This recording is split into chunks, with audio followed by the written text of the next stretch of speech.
Today, we're diving deep into ICE, from its roots in the earliest immigration laws to the high-stakes operations that define it today. This is the history of ICE.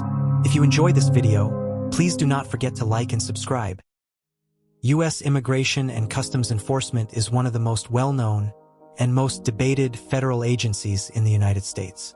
Created in the aftermath of the September 11th terrorist attacks, ICE has become a central player in the enforcement of immigration laws, the prevention of cross-border crime, and the protection of national security. While it is now a household name, ICE is relatively young in the history of federal law enforcement, having been officially formed in 2003. Its roots, however, stretch far back through the evolution of immigration enforcement, customs regulation, and border protection in the United States. This video explores the full history of ICE, its historical precursors, its creation, the expansion of its powers, its high-profile operations, the controversies it has faced, and its place in the modern debate over immigration policy. Before ICE existed, immigration enforcement in the U.S. was handled by various agencies over time, reflecting shifting priorities and the nation's evolving relationship with newcomers.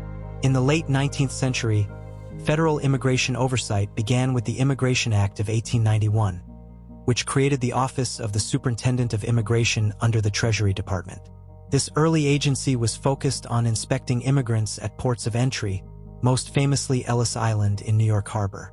Customs enforcement, meanwhile, had its origins in the U.S. Customs Service, founded in 1789 as one of the country's oldest federal agencies.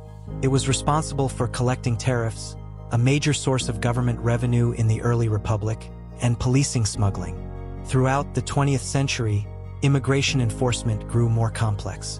In 1933, the Bureau of Immigration and the Bureau of Naturalization were merged to form the Immigration and Naturalization Service. Under the Department of Labor, later the Department of Justice, the INS handled border enforcement, deportations, and naturalization. Customs remained separate under the Treasury Department. While these agencies dealt with different legal domains, they shared a common need to police international movement of people and goods. Still, they remained separate until the 21st century brought an event that would completely reorganize the U.S. government's approach to border and homeland security. The September 11, 2001 terrorist attacks were a watershed moment for U.S. national security policy. The hijackers, many of whom had entered the U.S. legally on visas, exploited weaknesses in the immigration system.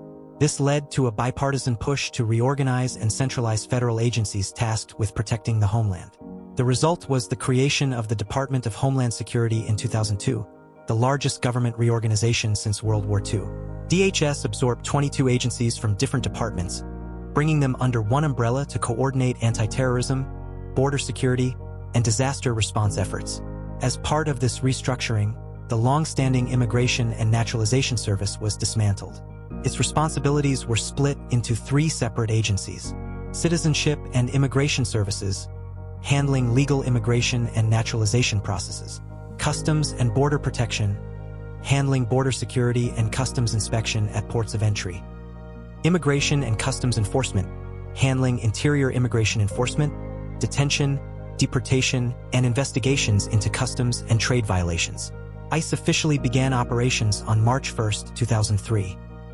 At its founding, ICE was designed to combine immigration enforcement with the investigative functions of the U.S. Customs Service. It is structured into two primary divisions: enforcement and removal operations. Focuses on identifying, detaining, and deporting individuals who violate immigration laws. Works with state and local law enforcement through programs such as 287G agreements, allowing local officers to help enforce federal immigration laws. Homeland Security Investigations conducts investigations into crimes such as human trafficking, drug smuggling, child exploitation, money laundering, and violations of customs law. Operates internationally, with attaches in dozens of countries to coordinate cross-border law enforcement. This dual role, immigration enforcement and transnational crime investigation, gives ICE a broad mandate that extends far beyond simply deporting unauthorized immigrants. Major operations and milestones.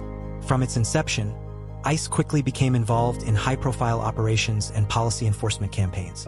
One such operation was Operation Community Shield 2005, launched to target violent street gangs, particularly those with transnational ties like MS-13. This program combined intelligence gathering, community policing, and aggressive arrests. ICE also began workplace enforcement raids 2006 to 2008. ICE began conducting large-scale raids on factories, meatpacking plants, and other workplaces suspected of employing undocumented immigrants. These raids were often highly visible and controversial, sparking debates over due process and the humanitarian impact on families. Another program ICE uses is the Secure Communities Program 2008 to 2014, revived in 2017, a program that checked the fingerprints of arrested individuals against immigration databases, allowing ICE to detain undocumented immigrants already in local jails. While praised for targeting criminal offenders, it was criticized for sweeping up individuals arrested for minor infractions. A lot of controversy surrounds the record deportations under the Obama administration. Between 2009 and 2016, ICE deported millions of individuals, more than any previous administration.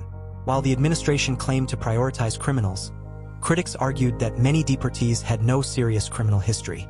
Another controversy was the family detention centers and the 2014 border surge.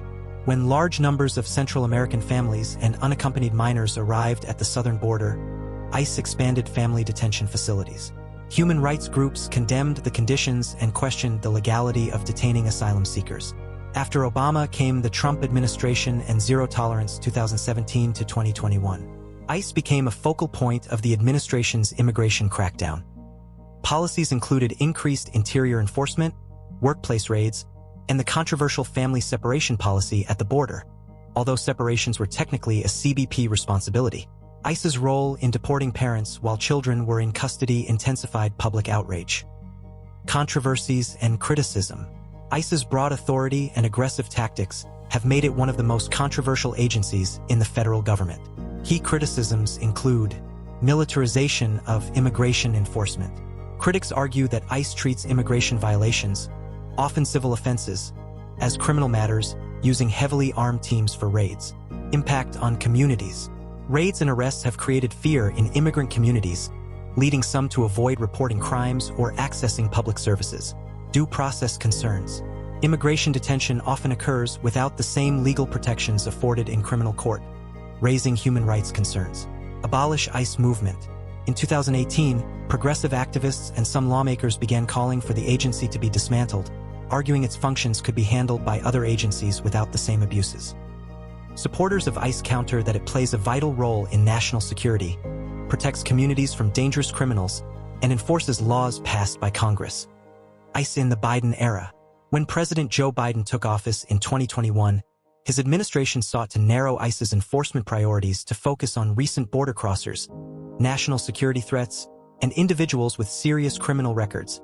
This led to a significant drop in deportations compared to previous years. However, critics on the right accused the administration of weakening immigration enforcement, while immigrant rights groups argued that abuses and detention continued. Court battles over ICE's priorities have persisted, reflecting the ongoing polarization around immigration policy. Looking forward, ICE faces a complex political landscape. Immigration policy remains one of the most divisive issues in American politics, and ICE sits at its center. Possible future directions include restructuring or dismantling. Some lawmakers propose abolishing ICE or merging its functions into other agencies. Reform and oversight calls for stronger oversight of detention conditions, limits on raids, and more transparent enforcement priorities. Technological expansion, greater use of surveillance, data analytics, and international cooperation to track immigration violations and criminal networks. The history of U.S. immigration and customs enforcement is a story of shifting priorities, political conflict, and the balancing act between security and civil liberties. Born out of the national security fears of the post-9/11 era, ICE inherited the missions of older agencies while expanding into new areas of enforcement. Whether viewed as a necessary guardian of U.S. borders or a symbol of overreach, ICE's role in American life is undeniable. Its future will be shaped by the nation's ongoing debate over immigration, sovereignty, and the meaning of security in a free society. Thank you for watching this video. If you enjoyed this video, Please do not forget to like and subscribe.